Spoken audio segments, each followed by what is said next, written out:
Financial podcast, YouTube channel. I don't know. We're going live here. So I haven't gone live in a while. We've done lots of really great videos. Amanda and I, if you've noticed, we've changed our video background. We have this cool vibe board. We have all kinds of fun toys that we have, and just been doing a lot there. And haven't really had a chance or time, for that matter, to do a lot of live interviews. But today I am, and it was just, hey, we're going to go ahead and do a live right now. And it's with a good friend of mine, John Ensley. Now, John, I'm going to read some of his bio because, that's what you do when you introduce somebody, is they have this whole bio, because that's the thing, I guess. But John and I are friends. We're colleagues as well. He is a leading financial. He leading a financial planning revolution to help you take back control of your money. May sound familiar. Lifestyle and your retirement plan. John believes ordinary financial planning is failing too many Americans. Again, you can see why we are on this call together. After losing almost everything during the Great Recession, John became obsessed with finding safety, predictable ways to save and create wealth, protected from the chaos and corruption of the conventional financial system. Now, I will tell you, if you remember, we have a book that is called Five Smooth Stones right over there.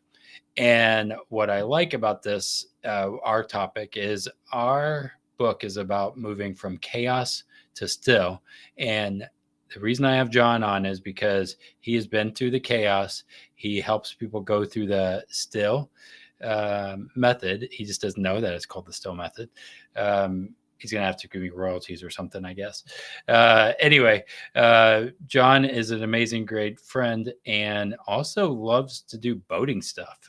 So I'm going to go on his boat one day. So anyway, welcome, John, to the show.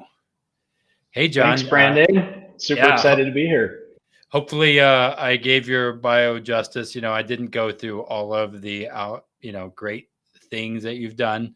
There's a whole lot on the website there. But yeah, give us a little deep dive into you and how you got into this industry. I know, I will tell you, what I do know is there's not that many of us who are banking yourself authorized professionals who actually, I don't know. I mean, I hope other people care about their clients in the financial world, but sometimes I don't know if I see that. And I know that our tribe does. So tell us a little bit about, yourself, how you got into this, and yeah, and then we'll get into the topic. Absolutely. Yeah. I'll give you the compressed version of how I came to be here today. So my story really goes back to the 90s during the build up to the tech bubble boom. I was working for a company after I got out of the U.S. Army, and was just kind of in the right place at the right time. Got some stock options, and if anybody was around during that era, this was the build up to the tech bubble. And we were this company was going to do an IPO, and we were all going to be unimaginably wealthy. And then, of course, the bubble burst. The IPO never happened, right? None of that. Yeah. So I left there with a little money and an employee stock ownership plan. And my next endeavor was to go into real estate. And I bought a little piece of land in Washington State, and we were going to subdivide it. We did subdivide it in a small subdivision, 5 lots, and I was going to build spec homes on each of these lots. And of course, this was now during the build up to the real estate bubble. And my appraisals all looked amazing. This was, we're just going to hit it out of the park with this project. So I was about halfway through building my first spec home in 2008 when everything began to crumble in the real estate market. Now, I always preface that by saying I certainly made some mistakes. I really didn't know what I was doing, right? Yeah. But the economics is what really pushed it over the edge. And the whole thing really imploded. So those were dark days for me. The real estate thing fell apart. My day job, I was still working in corporate America at the time in sales, and of course, when the market crashed and then the stock market crashed, all my customers, industrial customers, stopped buying, and scaled way back. Yeah. So simultaneously, my investments got wiped out. My income also dropped by about half, and divorce and some kid stuff going on and whatever. It's just dark times. But Yeah. Yeah. today, I'm kind of grateful for that. You mentioned this chaos idea, so this was super chaotic, right? Yeah. Yeah. And but today I call it kind of a great awakening, right? Yeah. It was when I woke up and became aware, and I went on what I call a journey of self-discovery. And I just devoured books and devoured material, both financial and just about life and introspection, and all of that kind of thing. And somewhere in all of that discovery, we'll call it, I was on a webinar and I heard this advisor talk about something called the infinite banking concept, Yeah. and it was unlike anything I'd ever heard of before. I actually had kind of a bad attitude about life insurance at that time. Why Oh, would you I want to too? be worth I mean, more dead than alive and this yeah. kind of thing? But I was intrigued, right? I hadn't heard anything like this before, and so I continued to research and learn. And of course, that led me to a couple of books, including Pamela Yellen's first "Bank on Yourself" book. And I wound up setting up my own policies and Hmm. kind of experiencing how that worked. And I just got super passionate about the fact that people need to know about this. I'd been to Yeah. so many financial advisors, and nobody had ever mentioned anything remotely similar to this concept. And it just felt like the average American family needs this, right? They need to Yeah. understand this. I was ready for a career change at that point and got licensed, completed the agent training programs, and launched John Ensley Financial in 2012. Nice. So you've seen all kinds of things, right? And then you probably Hmm. hear the Dave Ramsey of the world still saying, like, I know there's a video saying, "Oh well, this is exactly what it's going to be like. This is how it's going to be, 12% all day long, every day." Um, Hmm. but yet, what you just said is you experienced it going not that direction. You did all the conventional thinking, Hmm. and sounds like those dark turn times. A lot of people are still like they don't. I don't know, introspect. They just keep Hmm. going. So how do you help people to say, wait a second, this is my story. Maybe, just maybe, there's a wizard behind here that's doing all kinds of stuff. Do you see similarities right now, I guess, in our world as to where it was maybe 2006, 2007? Are you seeing those things? Yeah, so many similarities. And I think it's I use the word awaken a lot and becoming Hmm. aware because it's easy. There's so much bombarded with so much information. It's easy to just kind of put your head down and Hmm. just keep doing what's normal. Just keep doing what you've been doing. And sometimes it takes that jolt to kind of cause you to look around and realize that you've essentially been asleep Yeah, and yeah, that there's things going on around you that you weren't aware of before. And so I think for me, I like to help people kind of get to that, think about those things that they may not be thinking about, right? yeah, And in our business, that often means coming to grips with mortality, whether it's ours or somebody, people close to us, and what that means in terms of time's a very limited commodity. We can't make it, steal it, yeah, create it, manufacture it, right? It's an allotment. You can get more, but you can get less, but you probably won't get more, right? so yeah, so it's living a intentional, meaningful life is important. yeah, And where that all ties back together financially, of course, is these are the tools we use to help us live that yeah, intentional life. Because in a modern technologically advanced society, finances is yeah. super important to get your arms around. So what would you tell a 30-year-old? They haven't experienced 2008, right? As Hmm. maybe as well. Maybe they were baby. I don't know. Remember the age range, but they haven't experienced it. They think they're going to live forever. Um, Yep. like maybe even thinking about it from this regard, what would you tell John, who's 30, to do now if he were, he might not listen to you because he's like, oh, old man, dad, but what would you Yeah. tell him to do and Well, to overcome that? yeah. So this is the great thing, right, about life is you don't have to experience it. to Yeah. learn from it, right? You can Yeah. learn from others, you can learn from studying it, but you can also just kind of focus on some underlying fundamentals. So, Yeah. and this is where I come back to I talk a lot about safety, control, passive income, right? So, what we want to do is analyze the tools we're using. I would tell the 30-year-old, right? Do you want to be in control? Yeah. Do you want to ever lose money, or do you want to always go up and to the right? Yeah. Does passive income sound like a good idea? All right. So what are the tools we can use to get those three things? And there's a handful of them out there. Yeah. And whether it's a specially structured life insurance policy or the right types of fixed index annuities or whatever the case may be, real estate, right? And some of these things work together.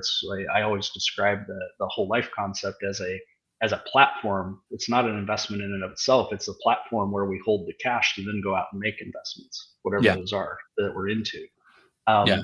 So that's the message to the 30-year-old, is that you want to be in control. You want to create streams of passive income. You want to be safe. In other words, you don't want to lose money. Yeah. And this is a phenomenal way to do that if it's the right fit for you. Yeah. I was just talking to a 30-year-old earlier today, and I was like, so putting in, if you want to have retirement early, that whole fire movement, and you want to retire Hmm. early, then why would you put into a 401k in the first place that you can't access to for 30 more years? 59 and a half, Um, right? it just doesn't make sense. But then if you put it through here, and this is what we do, is not investment strategies, but it's ways to think holistically about maybe your dry powder, your capital needs, and all of that. So on the flip side is you're seeing what happened to you, and then you're seeing what's happening. Inflation is going up, cost of even doing real estate is going up. How have you helped people use their banking yourself type policies to get an edge in passive income and outside of even the policy? Well, in particular, right now, where rates have moved into an elevated level, people that have policies with some cash value in them that are in that real estate investing world are finding a source of financing that's Hmm. giving them a huge edge, right? Yeah. Because you can borrow from your policy right now at much better terms and rates than you can commercially. Yeah. So I think that I've seen a lot of that in terms of pulling money out of policies for real estate.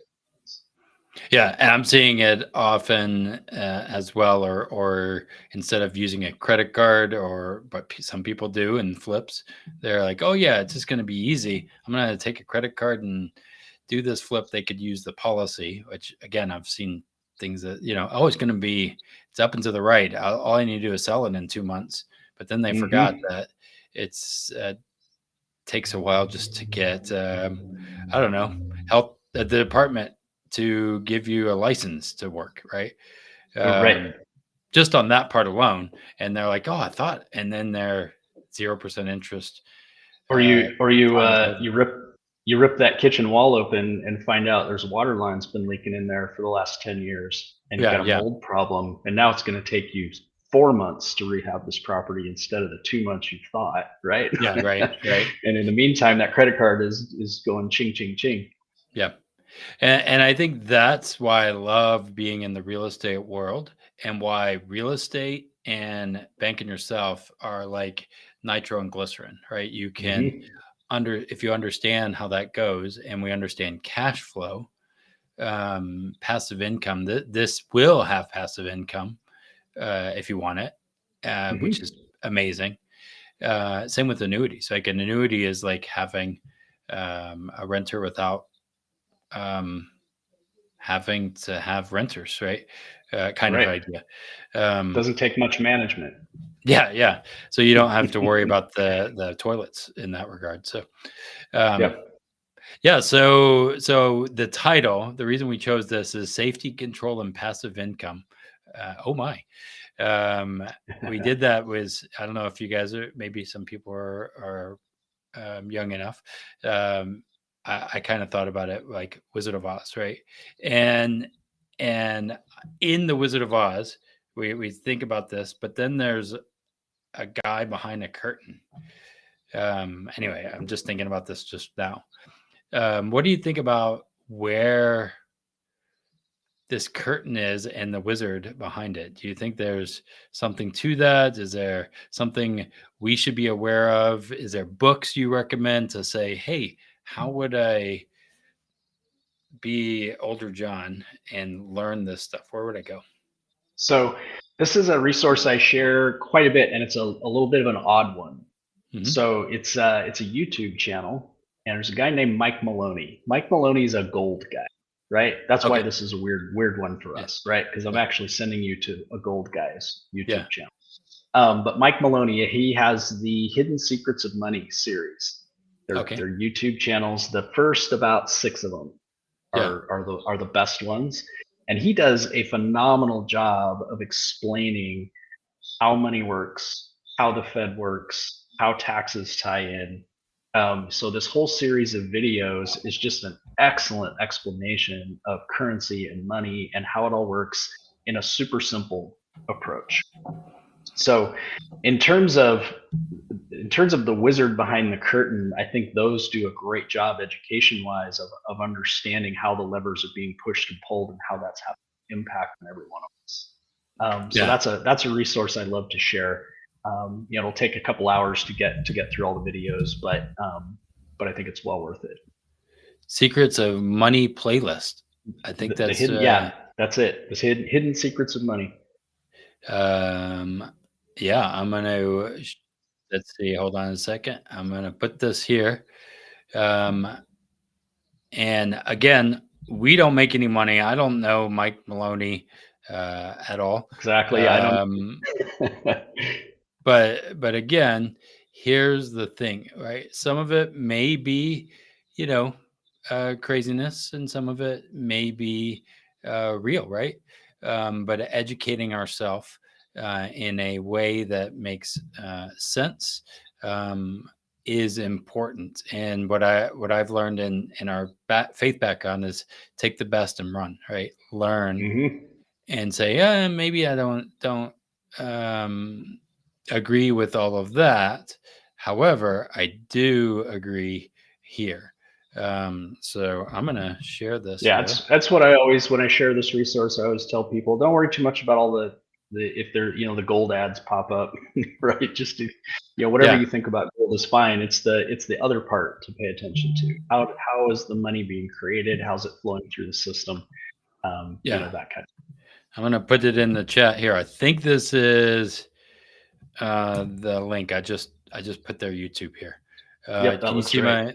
Yeah. So, um, yeah, and I think like learning, listen to our show, like that's those are things that definitely help. But understanding that there's a wizard of sorts that are doing things is I think key.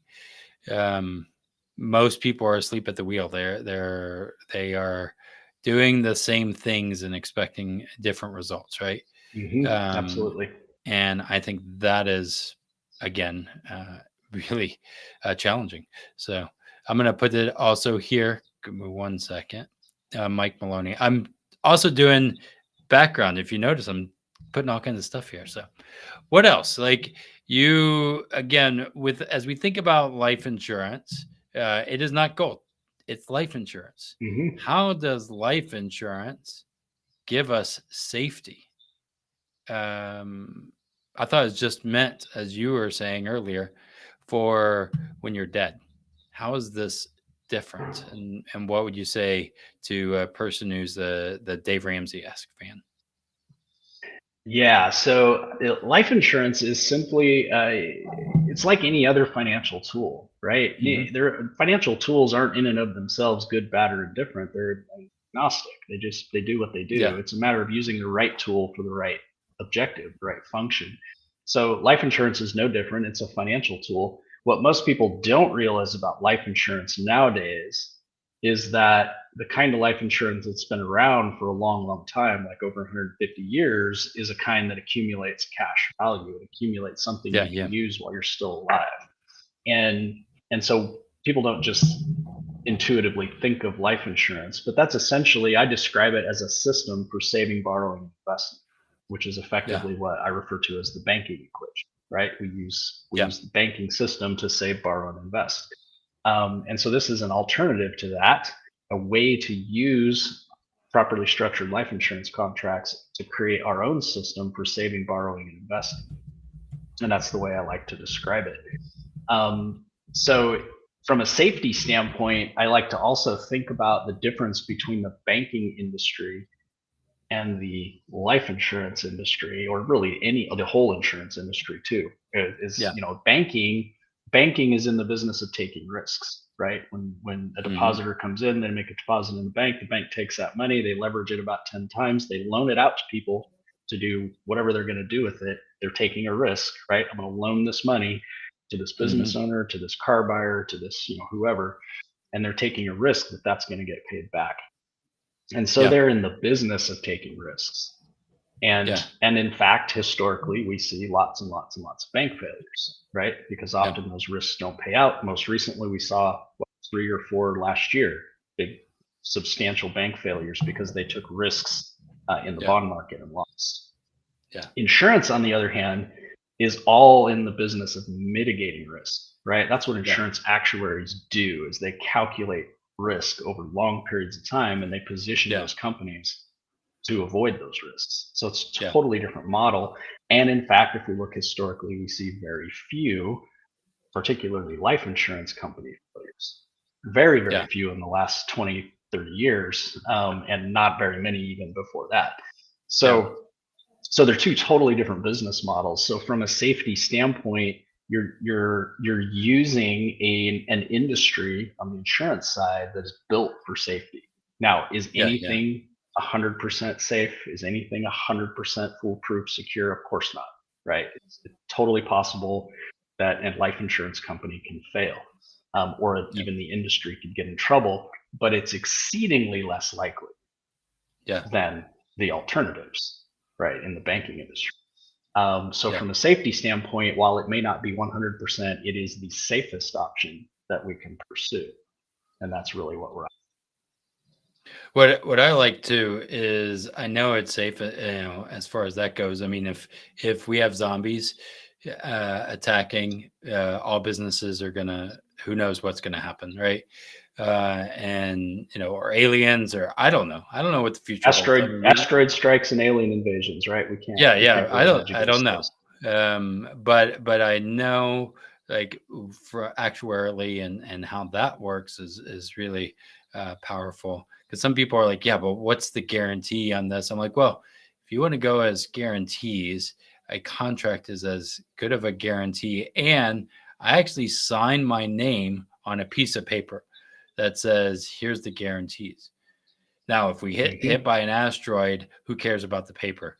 Doesn't matter, Exactly.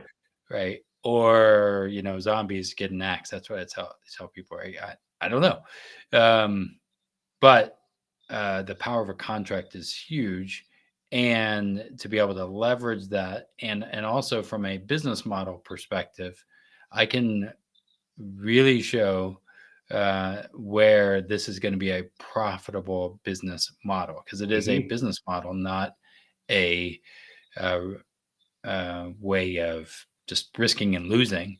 We're able to calculate it. So then, if you're in real estate, you have now two different businesses. I'm in the banking business and infinite, like using the policies there, Hmm. and I'm also in our finance business, and I'm also in the real estate business as of right now. So, um, Exactly.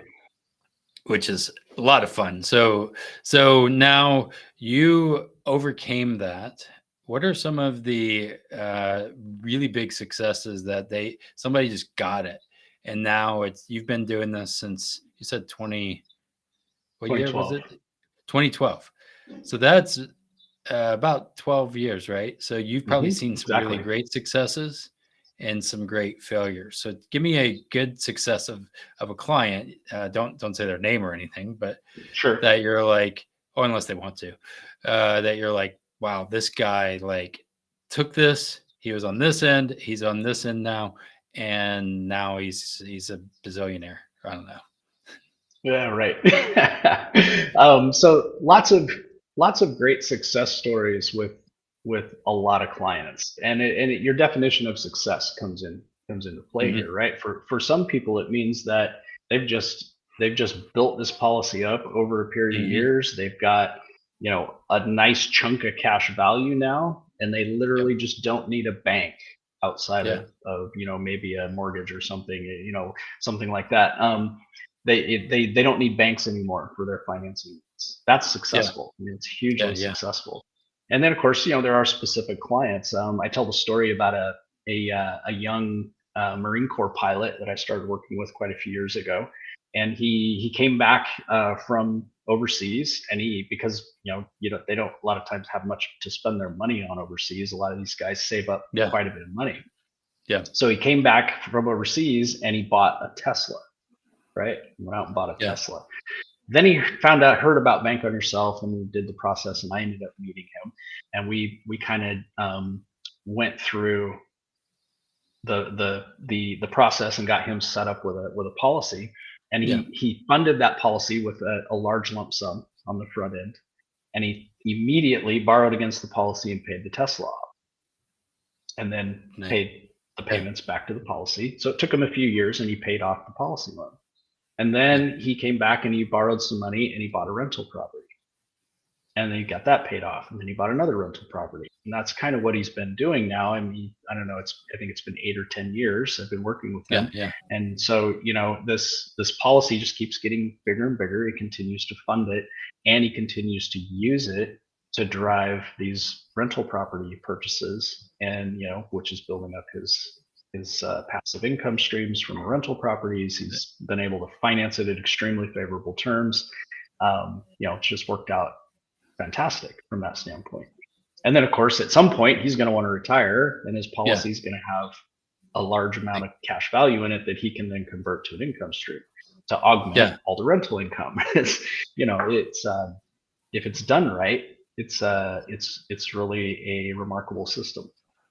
And again, it's safe. He's been able to build it and protect his family. Mhm. Uh, he's been able to use the control. Like, so let's say he was, I don't know, deployed or something, right? He could say, I don't need to make this Tesla payment for a little while because I'm Exactly. I'm off there, whatever. Um, and then he could change it. Or let's say he has a rental and they take 3 months to get it fixed, so he doesn't have to make Hmm. the loan repayment. Now, to be fair, I would say make sure you always, like Nelson Nash says, don't steal the peas. Don't steal the Always peas. have a plan. But I like to be able to know, like, if crap hits the fan, I'm okay, and I'm good. And now you've also used it for personal for other things. So how have you used it personally to grow yours? Well, Absolutely. I've in used wisdom. um, I've used it a lot of different ways over the years. So Mhm.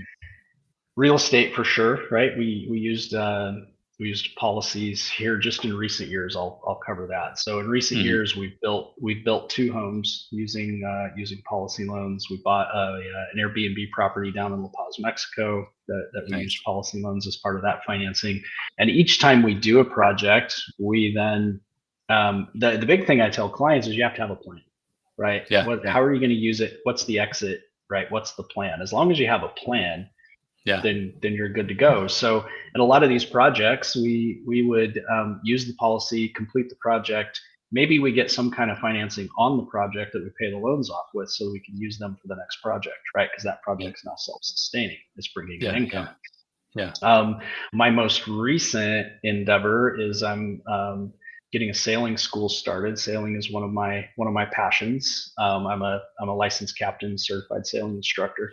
So we're Yeah. getting a school started. We're using our policies to finance a boat purchase up in the Pacific Northwest, as well as some things down in Mexico, to get that going. And again, that project is going to bring revenue streams in, which will pay Yeah. those loans back, and then they'll be freed up to use for the next project. And so I've been using my policies that way for a long time now, kind of project oriented. Yeah. That's awesome. Well, and if you guys, as you guys watch this video, either now or later, right?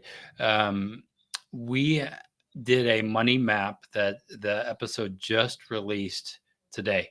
So it was combining profit first and banking yourself.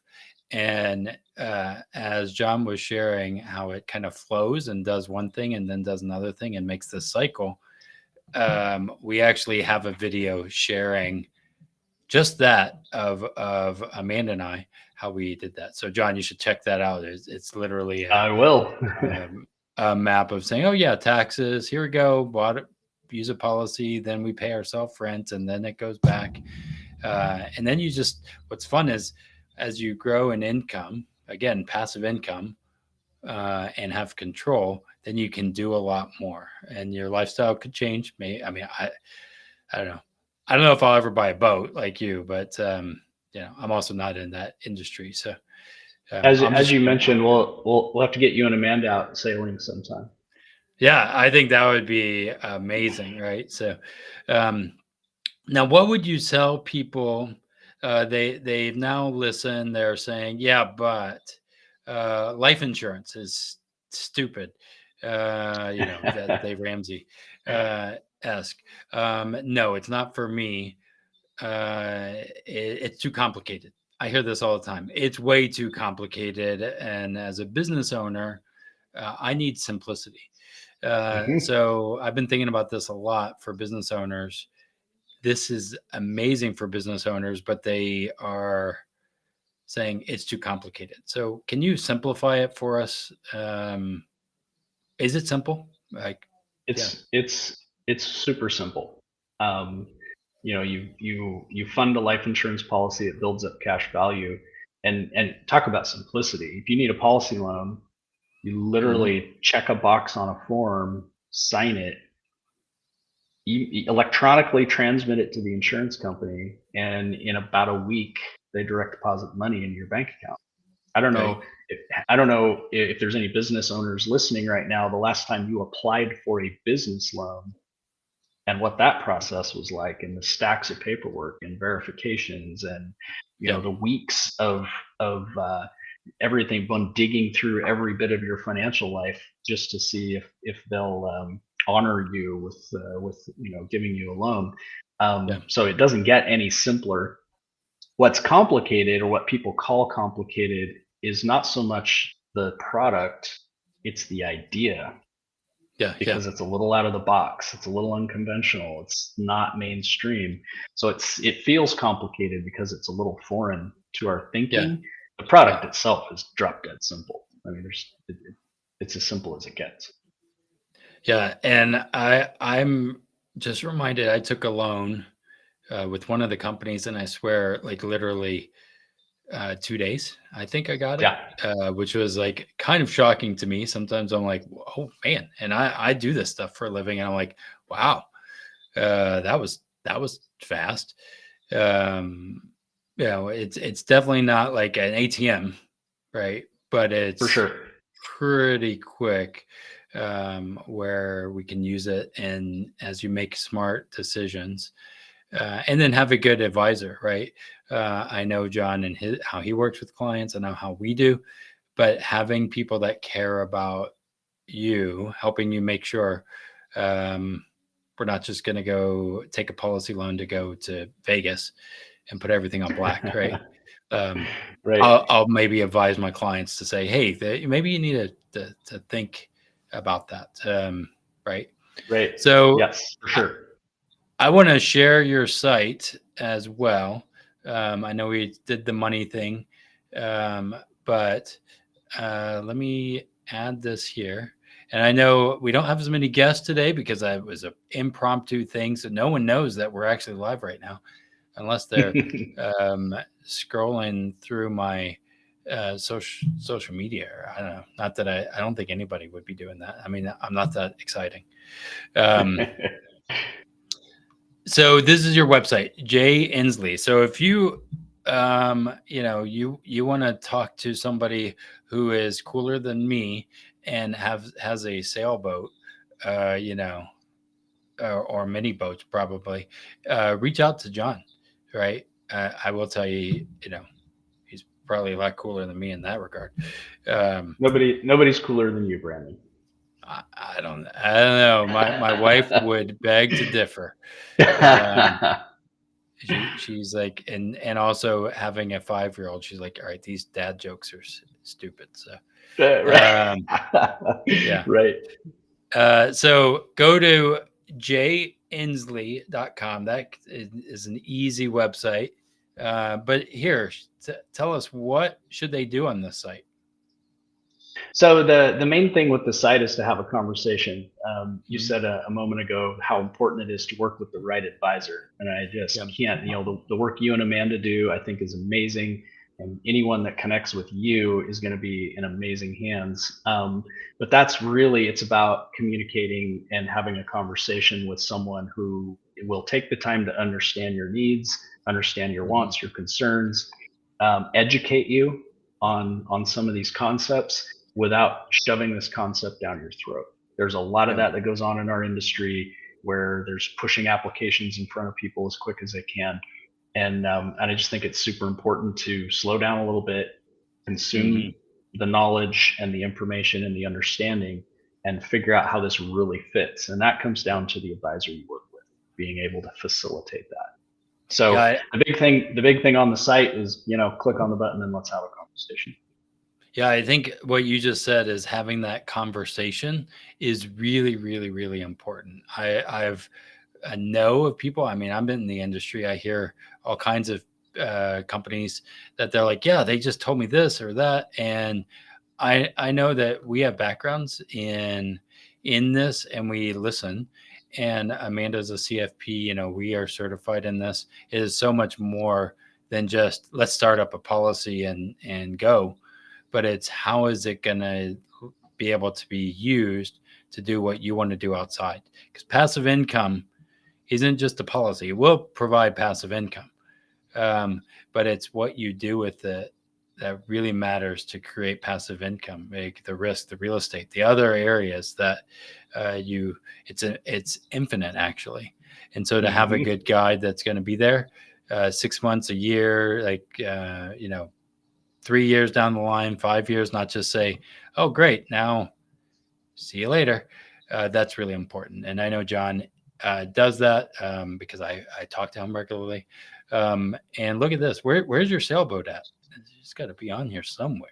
Is There's it a in here? there's a few of them in there. No, Yeah. Yeah. it's yeah, no pictures of it right there, unfortunately. Oh man, you got to put your sailboat on there.